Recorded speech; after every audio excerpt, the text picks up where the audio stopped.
Welcome back. Transmission में एक बार फिर खुशामदीद। नाज़रीन, जब भी हमारा इकोनॉमिक सर्वे आता है या बजट रिलीज होता है तो एक रिवायत होती है कि जो हमारे रिसर्च हाउसेज हैं, जो हमारा फाइनेंशियल सेक्टर है, जो कॉर्पोरेट सेक्टर है, वो उसके ऊपर कमेंट करता है। वो उन तमाम आदाद शुमार के ऊपर अपने कमेंट करता है और बताता है कि रियलिटी क्या है, जो सूरत हाल हुकूमत की तरफ से हमें बताई जा रही है, या वो सही है या गलत है, कि क्या क्या उसमें उसकी ग्राउंड रियलिटी क्या है। तो एक अच्छी रिवायत पाकिस्तान में तोला एसोसिएट्स की तरफ से, और हमने देखा कि आज इकोनॉमिक सर्वे उनका जो पाकिस्तान का इक्तिसादी सर्वे जो है वो अनाउंस हुआ, और उसके बाद इस वक्त एक कॉपी जो है मेरे पास मौजूद है, पाकिस्तान इकोनॉमिक ओवरव्यू 2021 की। मैं चाहूंगा जरा स्क्रीन पे हम थोड़ा सा दिखाएं। एक परिंदा है जो कि उड़ने की कोशिश कर रहा है। ये परिंदा जो है पाकिस्तान की मईशत है, लेकिन मसला यह है कि ये टूटे पंख के साथ उड़ने की कोशिश कर रहा है, और इसके जो ये पंख टूटे हुए हैं, यकीनी तौर से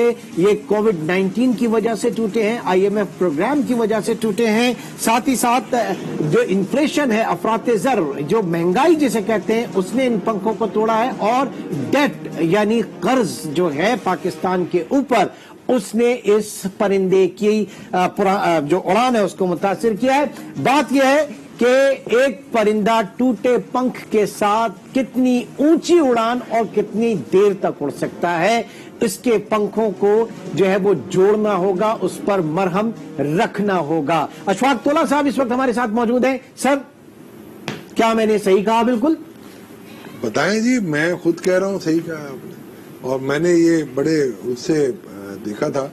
हाँ। 2 इश्यूज आ रहे थे हमारे पास। हाँ। 2 दिन से हम सर, वो इशू से पहले सबसे पहले डार साहब ने जो आज इकोनॉमिक सर्वे पेश किया, उन्होंने कहा कि लॉकडाउन से बहुत अच्छे तरीके से से हमने जो है वो निपटा है पाकिस्तान ने, और प्राइम मिनिस्टर की बहुत अच्छी हिकमत अमली थी एंड सो ऑन। फिर उसके बाद शौकत तरीन की मैं बात कर रहा हूँ, फाइनेंस मिनिस्टर की, ठीक है। फिर प्राइम मिनिस्टर का भी यही कहना है कि हमने बहुत अच्छी हिकमत अमली के साथ उसमें वो किया।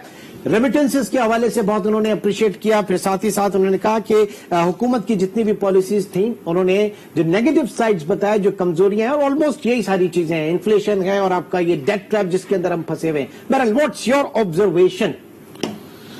बिस्मिल्लाहिर्रहमानिर्रहीम। देखिए, you are living in the past. आपने कहा डार साहब ने पेश किया, शौकत तरीन साहब। शौकत तरीन, अच्छा, मैंने फाइनेंस मिनिस्टर की बजाय प्राइम मिनिस्टर का कह दिया। डार साहब चलें, ठीक है, वो बहुत बड़ा कंट्रीब्यूशन, आज हम जहां फंसे हुए हैं उन साहब का भी इसमें बहुत बड़ा कंट्रीब्यूशन। मैं नहीं समझता। आप नहीं समझते? ओके, ठीक है, प्लीज। देखिए, ईमानदारी की बात यह है कि आप जब भी आप कोई भी इकोनॉमी को देखते हैं ना, मैंने एक आर्टिकल लिखा था, मिथ और रियलिटी। एक होता है आपका कि जब हम कहते हैं कि हम कर्ज नहीं लेंगे, कर्ज अदा करने की बात नहीं कर रहा था, मैं कह रहा था लेने की आप। और अगर आपने कर्ज नहीं लेना और 7th NFC अवार्ड जारी रहे, जो शौकत तरीन साहब के दौर में ही बना था, तो आपको 15,000 से 18,000 अरब का टैक्स कलेक्ट करना है, आपसे 6,000 अरब होता नहीं है। ठीक है, तो ये बातें हमें सोचनी भी नहीं चाहिए और करनी भी नहीं चाहिए, ये आप भी मानते हो। अच्छा, अब आप आ जाए, सवाल ये रहा कि इस मईशत का खासा क्या रहा। बिल्कुल आपने सही कहा कि रेमिटेंसेस बहुत अच्छे आए, मगर वो आपको बजट के अंदर कोई कंट्रीब्यूशन नहीं करते। नहीं, लेकिन रेमिटेंस के साथ उन्होंने ये भी कहा कि खान साहब के साथ एक बड़ी जज्बाती वाबस्तगी है बरड़े मुल्क मुकीम पाकिस्तानियों की, लेकिन एक कॉशियस अप्रोच भी है कि आइंदा ये नहीं रह सकती। 2 साल कहाँ थी वो वाबस्तगी? वो तीसरे साल में क्यों आई है वाबस्तगी, ये तो बताएं आप मुझे। That's what I am asking you. देखिए, मैं वही कह रहा हूँ ना। हाँ। ये बात नहीं करनी चाहिए, हमें ये देखना चाहिए ग्राउंड रियलिटी क्या है। ग्राउंड रियलिटी ये है कि आपकी जो आना जाना लोगों का है, इंटरनेशनल ट्रेवलिंग काफी क्लिप हो गई है। ठीक है, हर तीसरे हफ्ते कोई एक नई कंट्री आप पे बैंड लगा देता, आप किसी पे बैंड लगा देता। कोविड की वजह से तो वैसे वो जो ट्रेवलिंग है, इसकी वजह से, ना आने की वजह से एक अच्छा खासा रेमिटेंस का अमाउंट जो है वो आता है आपका बैंकिंग चैनल से, जो कि बहुत अच्छी बात है। ठीक है। दूसरा, एक पर्सनल कैपेसिटी में लोग आते जाते लेके जाते थे, और वैलिड उसमें नॉर्मली ये होता था कि साल में 1 या 2 मरतबा लोग आते थे, तो घर पे जो खर्चा देना होता था तो वो कैश लेकर आते थे और दे देते अपने। और अब अच्छी बात है बैंकिंग चैनल से है। उससे पहले एक अदर देन लीगल चैनल्स भी लोग पैसे भेजते थे, ये नहीं हुंडिया वाला, ठीक है, तो वो भी बंद हो गया, बिकॉज क्या FATF के अलावा भी यूरोप के अंदर ये जो विंडोज थी ना, ये काफी क्लोज हो गए, बिकॉज क्या आपका उनका कंप्लीट लॉकडाउन था। तो वहां पर उनकी एक्टिविटी कम हुई और ये अच्छी बात है, हम तो खुश होते हैं कि अल्लाह मजीद। वही एक तो ब्लेसिंग इन डिस्गाइज हुई सारी सूरत हाल में, दैट्स द रेमिटेंसेस। अच्छी बात। दूसरी बात ये है कि आपने एक बड़ा रिस्क लेके उस वक्त आपने अपना लॉकडाउन खोल दिया था और दूसरे कंट्रीज ने नहीं खोला, तो वो भी अगेन एक ब्लेसिंग इन डिस्गाइज ये हुई कि उनके ऑर्डर्स आपके पास आने लगे।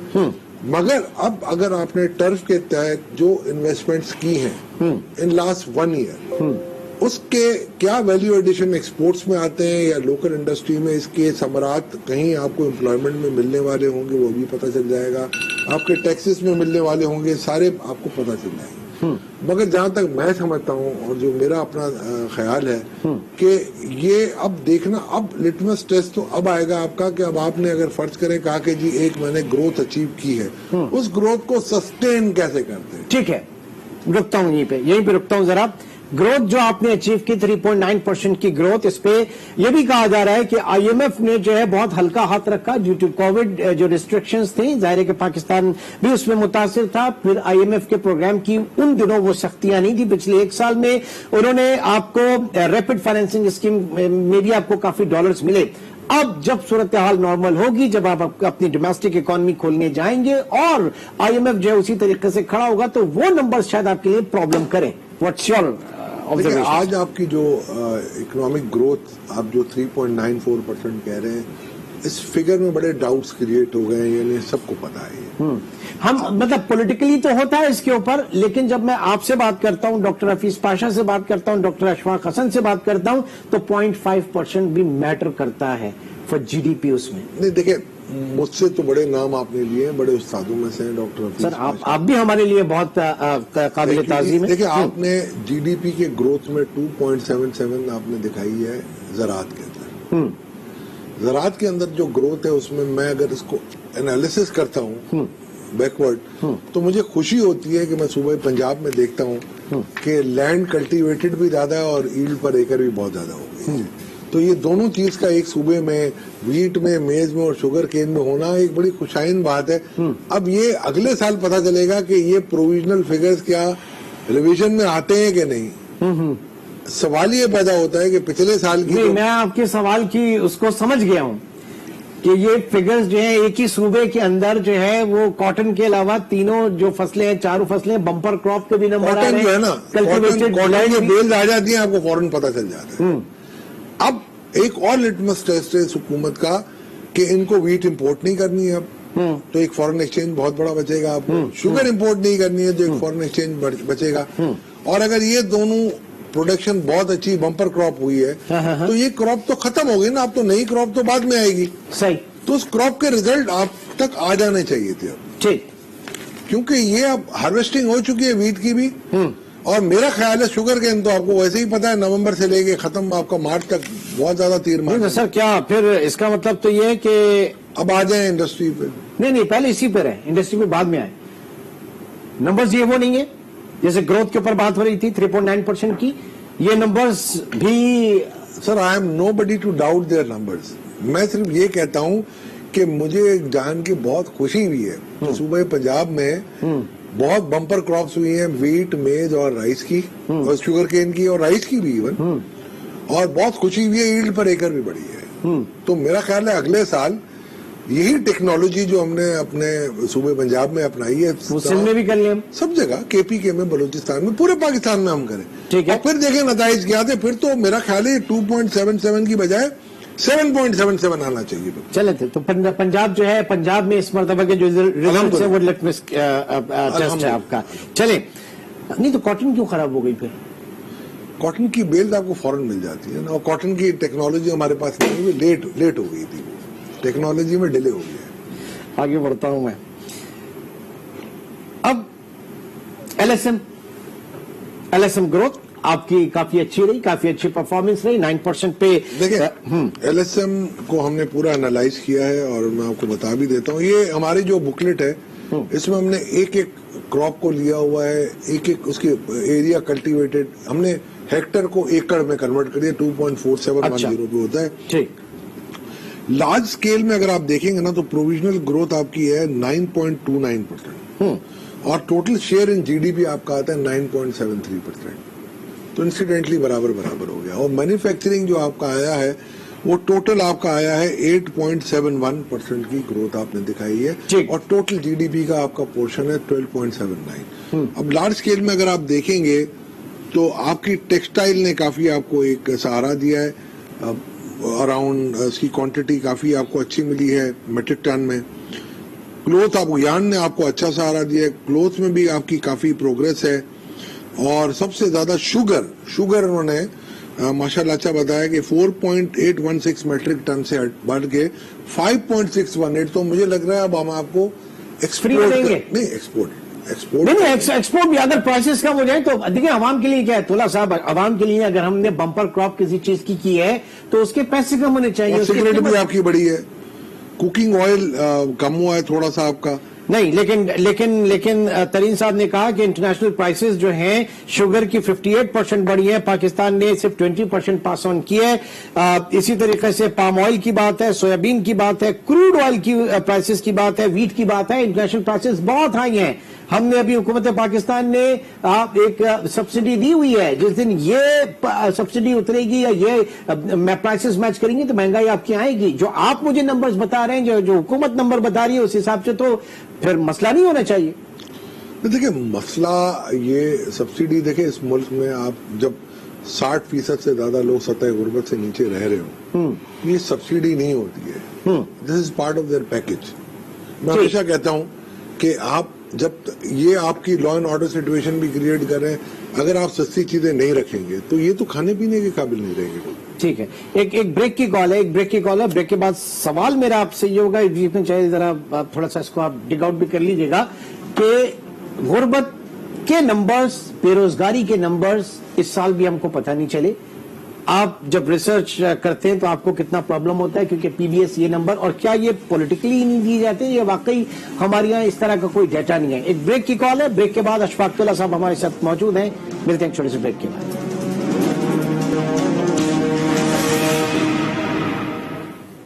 Welcome back. अशफाक साहब, मोटा मोटा जरा समझाइएगा, इस वक्त हमारी एग्रीकल्चर के हवाले से बात हुई, ये डेट ट्रैप जो इस वक्त है, पाकिस्तान पे कर्जों का जो बोझ है, हुकूमत पूरी निकलने की कोशिश कर रही है। फिर ये कहा जाता है कि पिछले कर्जे उतारने के लिए हमें कर्जे लिए गए, कर्जों का हजम जो है वो बहुत ज्यादा बढ़ गया है। क्या आपकी इस पे ऑब्जर्वेशन है? देखिए कर्जों का हजम बढ़ेगा और बढ़ता रहेगा। जी जी। नहीं तो ये नैरेटिव के पिछले कर्जे उतारने के लिए हमें कर्जे लेना पड़े। देखिए अगर 8 से 9,000 अरब या जो भी आपकी इंक्रीमेंट हुई है, 38,000 अरब, 24,000 से 38,000 अरब, 24,000 से 38,000, वो 24,000 हुए थे 10 साल में, 2008 से 18 तक।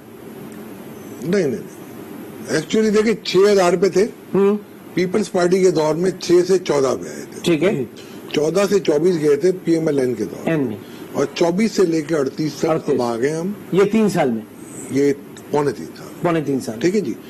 अच्छा, अब उसमें से कोई 3,000 अरब तो ऐसे हैं कि जो आपने खुद इंटरेस्ट रेट बढ़ाया, डेट सर्विसिंग बढ़ गई आपकी। ठीक है, यानी आपके पॉलिसी रेट, एक्सचेंज रेट और उससे policy rate exchange rate, policy rate से, ठीक है, शरह सूद बढ़ाने से। अच्छा, अब दूसरा ये है कि डेट यानी कि इंटरेस्ट ऑन इंटरेस्ट भी आपके ऊपर आता रहा, फिर आप रिटायर करते रहे, तो इसके बेनिफिट किसने उठाए ये देखना पड़ेगा। हॉट मनी का भी एक बड़ा इंटरनेशनल इशू हमारा बना हुआ है, जो बिल्कुल अंडर द कारपेट है अभी। व्हाट आई एम सेइंग कि वो कर्जे बढ़ेंगे आपको, और कर्जे अगर आपने नहीं लेने, मैं पुराने कर्जों की वापसी की बात नहीं कर रहा, और अगर यही एनएफसी अवार्ड रहेगा तो आपको 15 से 18,000 अरब का टैक्स आपको वसूल करना है। 6,000 आपसे नहीं हो रहे, मैंने आपको पहले भी बताया।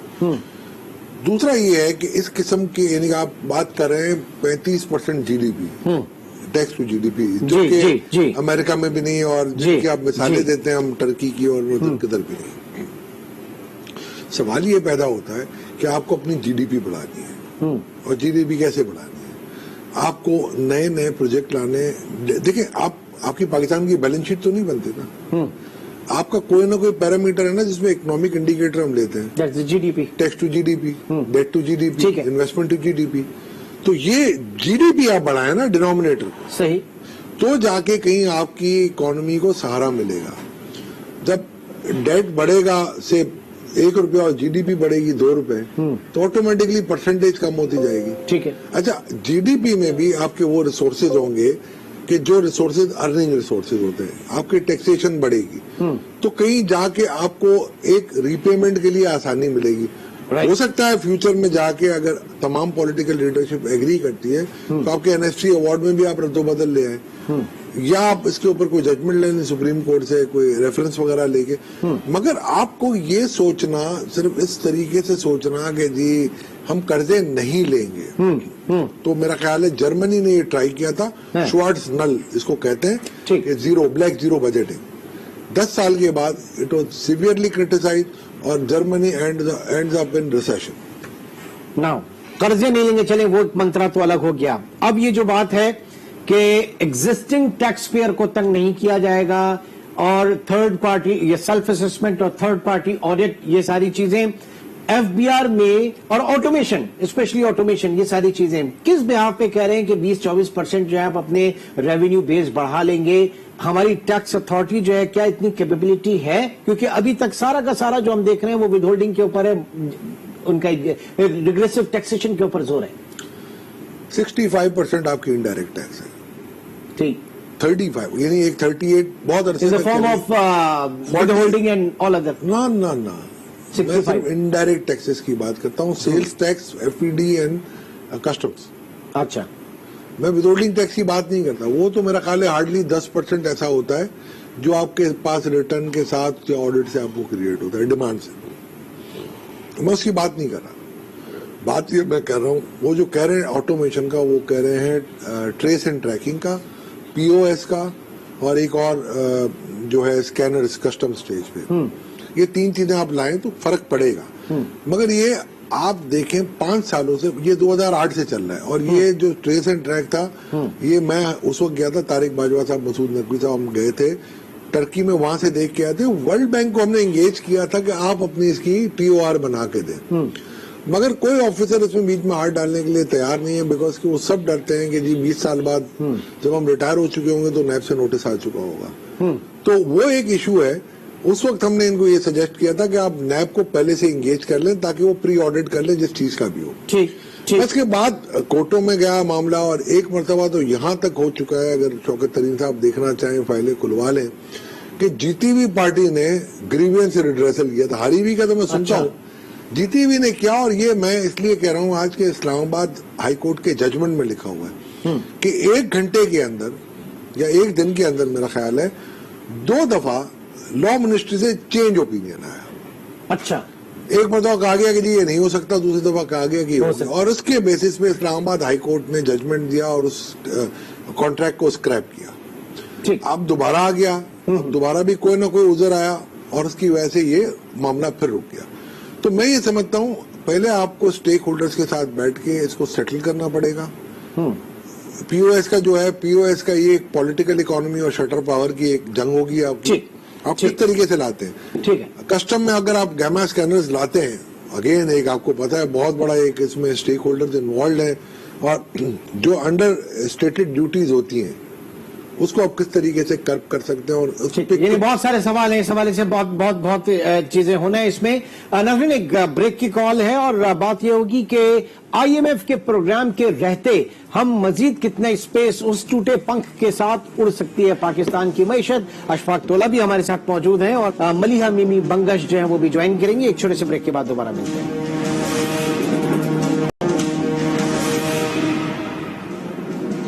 Welcome back. और प्रोग्राम के इस हिस्से में, ट्रांसमिशन के इस हिस्से में, मालियाती अमूर फाइनेंशियल एक्सपर्ट मलिहा मिली बंगश इस वक्त हमारे साथ मौजूद हैं। मलिहा, बहुत बहुत शुक्रिया हमें ज्वाइन करने का। आज इकोनॉमिक सर्वे आपने देखा, और जाहिर है कि जो बात की जा रही है लॉकडाउन से जिस तरीके से पाकिस्तान ने निपटा, हुकूमत पाकिस्तान ने, चाहे वो एनसीओसी के हवाले से हो या फिर और चीजें, उसने काफी हमें सपोर्ट किया। स्पेशली फिर रेमिटेंसेज ने हमें काफी सपोर्ट किया, और ये कहा जा रहा है कि रेमिटेंसेज जो हैं वो आगे चल के शायद उतने ही ना रहे। क्या वजह, बुनियादी वजह रेमिटेंसेज के बढ़ने की अगर प्रिसाइसली मैं पूछूं तो क्या कहेंगे आप रेमिटेंसेज में? बस ये रेमिटेंसेस का जी हमारे इकोनॉमी पे बहुत बड़ा इम्पैक्ट पड़ा है डेफिनेटली, क्योंकि हमारी इस दफा 29 बिलियन की रेमिटेंसेस आई हैं, which is a significant race from. नहीं तो इसकी वजह क्या लग रही है? खान साहब से मोहब्बत का इजहार है ये बैरूनी मुल्क मुकीम पाकिस्तानियों का, या कुछ और भी वजूहत है इसके? जी बिल्कुल, आपका इन अ वे करेक्ट है असेसमेंट, बिकॉज जी ओवरऑल जी there is a confidence in the government and the measures economic macro तो इकोनॉमिक। ये लास्ट 2 साल में ये मोहब्बत कहाँ थी फिर, पिछले 2 साल में? बस जी देखिए जी, कोविड ने हिट किया था वर्ल्ड वाइड इकोनॉमी को, so it's not just that what we were experiencing here, दुनिया भर में हो रहा था। लेकिन एक्चुअली ये लास्ट ईयर में काफी रिकवरी हुई है उस हद तक, वैक्सीन के आने के बाद भी स्पेशली। तो लोगों के दूसरा कई चीजें मेजर्स लिए गए जो कि देखे गए। आप एक पॉलिटिकल इकोनॉमी को भी देखते हैं, कॉन्फिडेंस भी आया गवर्नमेंट की कंटिन्यूटी में। उसके अलावा आपने देखा कि एसपीपी के बड़े अच्छे मेजर्स रहे, जिसकी वजह से इंडस्ट्री में भी ग्रोथ रही, जैसे उनकी टर्फ मेजर्स थे, फिर ये जो रोशन डिजिटल अकाउंट था, इन सब से रेमिटेंसेस पे इम्पैक्ट पड़ा है। लेकिन yes, there is a general belief or let's say a confidence, and आपने देखा होगा कोई भी इकोनॉमी, ये मैं सिर्फ पाकिस्तान की बात नहीं कर रही, अगर आप उसकी ग्रोथ देखते हैं वो उनकी परसेप्शन और एंड रियलिटी पे दोनों पे बट फाइनेंस मिनिस्टर जो है वो ये भी कह रहे हैं कि शायद हो सकता है कि ये रेमिटेंस जो है यहाँ पे इन लेवल्स पे रुक जाएं, क्योंकि हमें डर है कि ये कम ना हो जाएं। फाइनेंस मिनिस्टर की ये कमेंट जो है, इस पे I don't exactly know why. आगे बढ़ते हैं। एक सवाल जो वहां पूछा गया, और हमेशा हम भी कहते हैं, हमें भी बड़ी प्रॉब्लम होती है जब रिसर्च वगैरह अपनी कर रहे होते हैं, कि 2 चीजों के नंबर्स हमें पाकिस्तान में नहीं मिल पाते। एक तो आपके खते गुर्बत या आप कह लें कि पॉवर्टी के हवाले से, और दूसरा बेरोजगारी के हवाले से जॉबलेस के नंबर्स हमें नहीं मिल पाते। ऐसा क्यों होता है? क्या अनडॉक्यूमेंटेड इकोनॉमी है या इसके पॉलिटिकल रीजंस वगैरह होते हैं? देखिए, अनडॉक्यूमेंटेड इकोनॉमी है, डेफिनेटली अनडॉक्यूमेंटेड इकोनॉमी है। एंड आई से अनदर थिंग जो मेरा एक्सपीरियंस रहा है गवर्नमेंट में और सेमी गवर्नमेंट ऑर्गेनाइजेशंस में भी, इवन हमारे पास बहुत सारे नंबर्स हैं जो कि माइन नहीं होते, जिनकी आइडेंटिफिकेशन नहीं होती, एंड एज ए रिजल्ट बहुत सारी ऐसी इंफॉर्मेशन या डेटा होता है जो पड़ा रहता है इन पॉकेट्स, तो उसको यूटिलाइज नहीं किया जाता। तो ये दोनों चीजें हैं। But I think going forward, एक बात जो मैं कहना चाहूंगी, अगर हम टेक्नोलॉजी का, जो कि ये डिजिटल एज है, और मेरे ख्याल में इस गवर्नमेंट को मैं इस बात की जरूर क्रेडिट दूंगी कि इन्होंने इस डिजिटल एज में टेक्नोलॉजी का बहुत बड़ा इस्तेमाल एहसास प्रोग्राम के थ्रू किया है, and otherwise they very open to applying technology.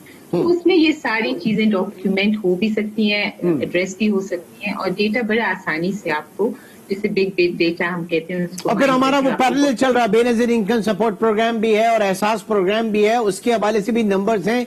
तो डेटा माइनिंग में बहुत ज्यादा अरसा नहीं लगना चाहिए, अब चीजों को स्ट्रीमलाइन हो जाना चाहिए।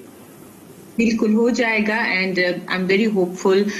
दूसरा ये है कि आपने सुना होगा कि मिनिस्टर साहब ने आया कि ये कहा होगा कि मैं शायद going forward perhaps remittances might not be that much, and that is because we have reached very high levels of remittances. So I'm thinking that is the thinking behind it. But having said that, I think कि जो growth के उन्होंने figures कहे हैं और उनका बड़ा emphasis है, और ब्रॉड बेस्ड टैक्स कलेक्शन की जो बात की है, ब्रॉड बेस्ड टैक्स कलेक्शन कैसे मुमकिन है इन हालात में? क्योंकि जो बात की जा रही है ऑटोमेशन होगी, और जो है वो बीच से मिडिल मैन के किरदार को निकाला जाएगा, और हमारी टैक्स अथॉरिटी जो है बहुत ज्यादा इफेक्टिव। ये तो हमेशा हर साल हम यही सुनते आए हैं, ग्राउंड रियलिटी बिल्कुल सुनते आए हैं। लेकिन आई बिलीव कि टेक्नोलॉजी का भी जिस तरह इस्तेमाल हो सकता है, बल्कि मैं आपको खुद बताना चाहती हूँ कि ऐसी टेक्नोलॉजी है, ऐसे एप्स हैं, आई थिंक ऐसे फिनटेक ऑर्गेनाइजेशंस हैं जिनको अगर गवर्नमेंट इंगेज करे तो वो एक्चुअली आपको सुपर मिनिमल कॉस्ट आपको सारा मतलब नेग्लिजिबल कॉस्ट पे आपको डेटा और वो एप्स के थ्रू बहुत कुछ इंफॉर्मेशन भी मिल सकती है और ये POS और ये सारी चीजें जो पॉइंट ऑफ सेल की कलेक्शन सारा हो सकता है। बहुत बहुत शुक्रिया मलिहा मिमी बंगश इस वक्त हमारे साथ मौजूद थी। नाज़रीन, आज न्यूज की इकोनॉमिक सर्वे ट्रांसमिशन आज यही इख्तिताम पजीर हुई। इंशाल्लाह आपसे कल मुलाकात होगी बजट ट्रांसमिशन में और देखेंगे कि अब जो बात की जा रही है बजट के हवाले से कि प्रो इन्वेस्टमेंट बजट होगा, गरीब परवर बजट होगा, कारोबार दोस्त बजट होगा और किसी को तंग नहीं किया जाएगा। ये आदाद शुमार और ये आंकड़े आपके साथ ही अपने कल की ट्रांसमिशन में। इस वक्त मुझे इजाजत दीजिए। अल्लाह हाफिज।